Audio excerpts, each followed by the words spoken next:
భద్రాద్రి కొత్తగూడెం జిల్లా అశ్వారావుపేటలో బీఆర్ఎస్లో రాజకీయం ఒక్కసారిగా వేడెక్కింది. ఒకే ఒక్క నియోజకవర్గం, ఒకే ఒక్క పార్టీ. కానీ ఆ ఇద్దరు మాజీ ఎమ్మెల్యేలు భవిష్యత్తు రాజకీయ అడుగులు, రాబోయే ఎన్నికలు, టికెట్లే లక్ష్యంగా ఎవరి వ్యూహాలు వారు రచిస్తుండడంతో గులాబీ పార్టీలో వర్గపోరు తారాస్థాయికి చేరింది.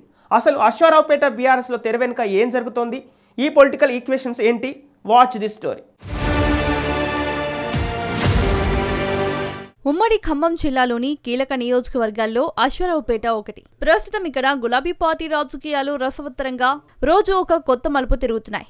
పార్టీ నియోజకవర్గ ఇన్ఛార్జిగా కొనసాగుతున్న మాజీ ఎమ్మెల్యే మెచ్చా నాగేశ్వరరావు ఒకవైపు తన పర్యటనలతో బిజీగా ఉంటే, మరోవైపు అదే ఎస్టీ సామాజిక వర్గానికి చెందిన మరో మాజీ ఎమ్మెల్యే తాటి వెంకటేశ్వర్లు సైతం నియోజకవర్గంలో విస్తృతంగా తిరుగుతూ క్యాడర్ను ఆకర్షించే పనిలో పడ్డారు. రాబోయే ఎన్నికల్లో బీఆర్ఎస్ టికెట్ తమకే దక్కుతుందనే ధీమాతో ఈ ఇద్దరు సీనియర్ నేతలు ఎవరికి వారు ప్రత్యేక క్యాంపులు నడుపుతుండటంతో గులాబీ శ్రేణుల్లో అయోమయం నెలకొంది. గతంలో వైఎస్ఆర్ కాంగ్రెస్ పార్టీ తరపున విజయం సాధించిన తాటి వెంకటేశ్వర్లు ఆ తర్వాత గులాబీ గూటికి చేరారు. ఇక తెలుగుదేశం పార్టీ తరపున గెలుపొందిన మెచ్చా నాగేశ్వరరావు తదనంతర రాజకీయ పరిణామాల నేపథ్యంలో బీఆర్ఎస్ లో చేరారు.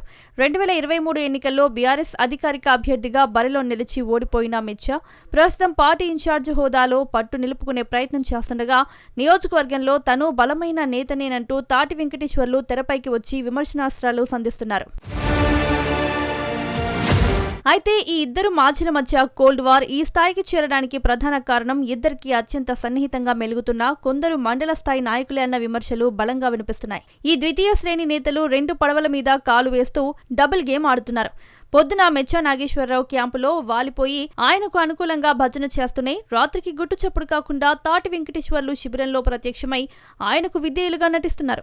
గోడ మీద పిల్లివాటం ప్రదర్శిస్తున్న ఈ అవకాశవాద నేతలు ఒకరి మాటలు మరొకరికి మోస్తూ లేనిపోనివి కల్పించి చెబుతూ ఇద్దరు మాజీల మధ్య విభేదాలకు ఆజ్యం పోస్తున్నారు. పార్టీని, క్యాడర్ను ఏకతాటిపై నడిపించాల్సిన ఈ మండల స్థాయి లీడర్లే తమ స్వార్థ ప్రయోజనాల కోసం స్వంత పార్టీలోనే చిచ్చుపడుతుండటంతో అసలుకే ఎసరు వస్తుంది.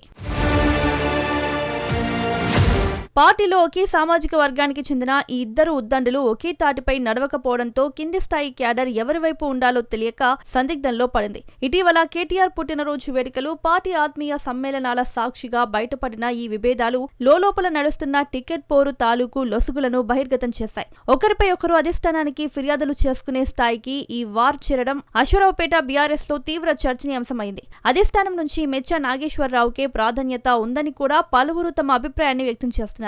ఉదాహరణ, ఇటీవలే హరీష్ రావు అశ్వారావుపేట పర్యటన మెచ్చా నాగేశ్వరరావు అధ్యక్షతనే జరగడం సాక్ష్యమంటారు.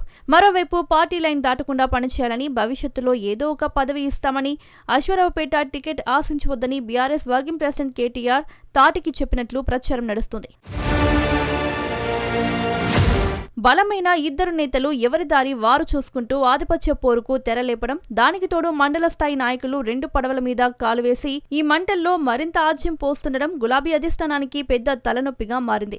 మరి రాబోయే రోజుల్లో అధిష్టానం ఈ ఇద్దరు నేతల మధ్య సమన్వయం కుదురుస్తుందా? ఈ డబుల్ గేమ్ ఆడుతున్న కింది స్థాయి నేతలకు చెక్ పెడుతుందా?